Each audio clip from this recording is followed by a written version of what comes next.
안녕하세요, 여러분. 오늘은 제국주의 시대, 아시아가 어떻게 저항했는지 알아볼 거예요. 무대는 두 곳입니다. 하나는 인도, 또 하나는 동남아시아입니다. 1757년 플라시 전투부터 1905년 벵골 분할령까지 시험에 자주 나오는 핵심 사건들만 딱 짚어드릴게요. 15분이면 충분합니다. 자, 시작해볼까요? 전체 흐름부터 눈에 익혀볼게요. 인도 쪽은 이렇게 흘러갑니다. 플라시 전투에서 프랑스가 지고 영국이 인도에 발을 들이고 세포이의 항쟁이라는 큰 저항이 일어나고 그 항쟁이 실패한 뒤 지식인들이 인도 국민회의를 만들고 결국 벵골 분할령에 맞서 수아라지, 스와데시 운동으로 폭발합니다. 그리고 같은 시기 동남아시아에서도 베트남, 필리핀, 인도네시아, 타이가 각자의 방식으로 움직이고 있었어요. 이 순서만 기억해도 오늘 배울 내용이 대부분 이해한 거예요. 역사는 흐름이다. 반드시 흐름을 머릿속에. 자, 첫 번째 영국은 어떻게 인도를 집어삼켰을까요? 18세기 인도를 오랫동안 지배하던 모골 제국이 힘을 잃기 시작해요. 그 틈을 타서 영국이 동인도 회사를 앞세워 인도에 들어옵니다. 동인도 회사는 17세기 유럽 국가들이 아시아 지역과 무역을 해서 많은 돈을 벌기 위해 만든 역사상 최초의 거대한 주식회사이자 국가 대신 군대까지 보유했던 강력한 무역 회사입니다. 그런데 인도라는 노른자를 노린 게 영국뿐만이 아니었어요. 프랑스도 있었죠. 특히 목화와 비단이 풍부한 벵골 지방을 두고 두 나라가 정면으로 충돌하는데 이게 바로 1757년 플라시 전투입니다. 이 전투에서 영국이 승리하면서 인도 식민 지배의 발판을 확실하게 마련하게 됩니다. 플라시 전투 1757년 이건 꼭 외워두세요. 영국의 지배를 받으면서 인도 사회는 어떻게 변했을까요? 크게 네 가지로 무너집니다. 첫째, 영국의 값싼 면직물이 쏟아져 들어오면서 인도의 전통 면직물 산업이 완전히 붕괴돼요. 사실 인도는 산업혁명 전까지 세계 최대의 면직물 수출국이었는데 산업혁명 이후 상황이 완전히 뒤집힌 거죠. 둘째, 영국 수출용으로 면화, 자, 아편 재배를 강요당하면서 정작 인도인들은 식량 부족에 시달립니다. 셋째, 무거운 토지세로 농촌 경제가 휘청거리고요. 넷째, 영국이 힌두교와 이슬람교 사이의 갈등을 일부러 부추기기까지 합니다. 이 네 가지가 세포이의 항쟁이 터지는 배경이 됩니다. 그럼 세포이의 항쟁은 정확히 어떻게 시작됐을까요? 세포이는 동인도 회사가 고용한 인도인 용병이었는데 힌두교도와 이슬람교도가 함께 섞여 있었어요.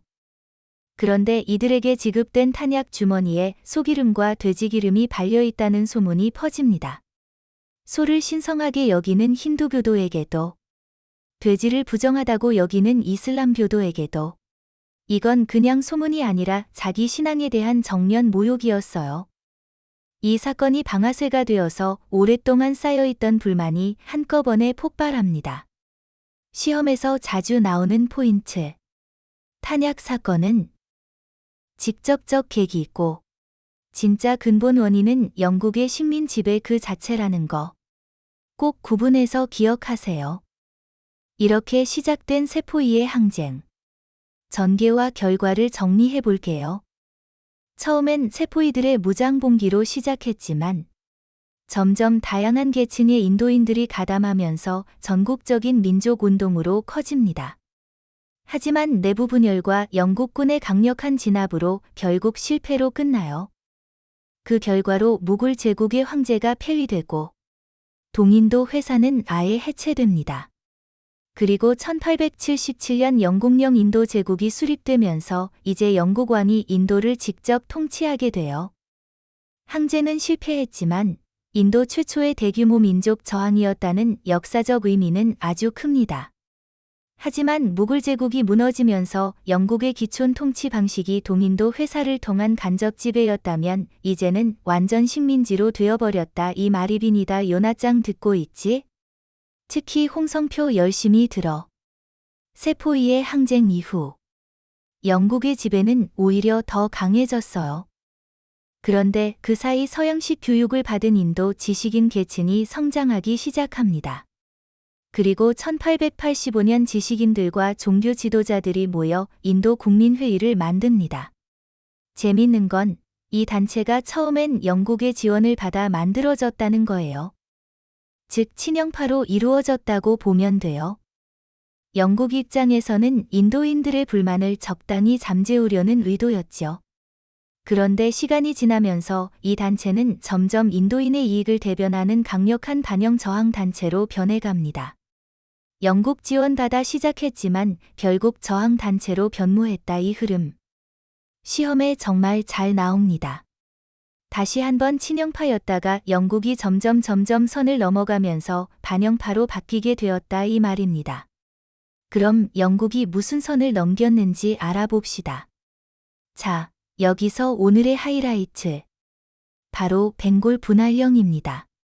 1905년 영국이 벵골 지방을 서벵골과 동벵골로 나누겠다고 발표해요. 겉으로는 행정 편의처럼 보이지만 진짜 속셈은 따로 있었어요. 서벵골은 힌두교도 중심, 동벵골은 이슬람교도 중심으로 나눠서 종교 갈등을 이용해 인도인들의 민족 운동을 분열시키려 한 거예요. 그런데 이 의도가 너무 뻔히 보였겠죠? 인도인들은 오히려 하나로 뭉쳐서 강하게 저항합니다. 영국 상품 불매, 자치를 뜻하는 스와라지, 국산품 사용을 뜻하는 스와데시, 그리고 민족 교육까지 4대 강령을 내세우며 전국적으로 저항이 퍼집니다. 결국 영국은 1911년 벵골 분할령을 철회하고 형식적으로나마 인도인의 자치를 인정하게 됩니다. 여기서 헷갈리기 쉬운 용어들 한 번에 정리하고 갈게요. 스와라지는 우리 스스로 다스리자, 즉 정치적 자치권을 뜻하고요. 스와데시는 우리 것을 쓰자, 즉 경제적으로 영국산을 불매하고 인도산을 애용하자는 운동이에요. 구분하는 팁, 스와라지는 정치, 스와데시는 경제라고 착지어 외우면 절대 안 헷갈립니다. 자, 여기서 잠깐. 지금까지 배운 인도 파트 세 문제로 점검해 볼게요. 영상을 잠깐 멈추고 스스로 답해본 다음 다시 재생해 주세요. 첫 번째, 영국과 프랑스가 벵골 지배권을 두고 충돌한 전투는? 두 번째, 세포이의 항쟁 이후 수립된 영국 왕이 직접 통치한 기구는? 세 번째, 벵골 분할령에 맞서 채택한 4대 강령 중 국산품 사용을 뜻하는 말은? 다 마치셨나요? 정답은 화면에 나와 있는 그대로입니다. 이제 무대를 인도에서 동남아시아로 옮겨 볼게요. 인도만 저항한 게 아니에요. 19세기 서양 열강은 동남아시아 대부분을 식민지로 삼았는데 베트남은 프랑스, 필리핀은 처음엔 에스파냐 나중엔 미국, 인도네시아는 네덜란드의 지배를 받았습니다. 그런데 타이만큼은 독립을 유지했어요. 각 나라가 저마다 다른 방식으로 저항하고 개혁했다는 점. 이게 오늘 두 번째 파트의 핵심입니다. 먼저 베트남입니다. 판보이저우라는 인물이 베트남 유신회를 결성하고 동유운동을 추진해요. 동유는 동쪽을 여행한다는 뜻인데 근대화에 앞서 있던 일본으로 청년들을 유학 보내서 배우게 한 다음 그 힘으로 프랑스에 맞서려 한 전략이었습니다. 다음은 필리핀. 호세리살이 에스파냐의 식민 지배를 비판하는 글을 발표하면서 저항의 불씨를 지피고 이후 필리핀 민족 동맹이 결성됩니다. 그리고 아기날도가 필리핀 혁명군을 조직해서 미국과 에스파냐 전쟁이 벌어진 틈을 타 독립을 선언하죠. 이번엔 인도네시아입니다. 네덜란드의 지배에 맞서 이슬람 동맹이 결성되고요. 카르틴이라는 인물이 민족 교육을 실시합니다. 카르티니는 여성 교육의 선구자로도 유명해요. 마지막으로 타이. 라마 5세가 근대적 개혁을 강하게 추진했고, 마침 영국과 프랑스의 이해관계가 충돌하는 완충지대에 자리 잡고 있었던 지리적 행운까지 겹쳤어요. 그 결과 타이는 동남아시아 국가 중 유일하게 독립을 유지하게 됩니다. 완충지대와 라마 5세의 개혁. 이 두 키워드는 꼭 기억해 두세요. 자, 오늘 배운 내용을 한 장으로 정리해 볼게요. 인도는 플라시 전투로 시작해서 영국에 의해서 사회가 무너지고 세포이의 항쟁이 일어나고 인도 국민회의가 만들어지고 벵골 분할령에 맞서 수아라지, 수아데시 운동으로 이어졌습니다. 동남아시아는 베트남의 판보이저오와 동유운동, 필리핀의 호세리살과 아기날도, 인도네시아의 이슬람 동맹과 카르티니, 그리고 유일하게 독립을 지킨 타이의 라마 5세까지 이 흐름표 하나만 기억하면 관련 문제는 다 풀 수 있습니다. 오늘 내용을 한 문장으로 요약하면 제국주의의 침략 속에서도 아시아 각국은 저마다의 방식으로 저항했다는 겁니다. 오늘 강의가 도움이 되었다면 구독, 좋아요 부탁드리고 궁금한 점은 댓글로 남겨주세요. 다음 시간에 만나요.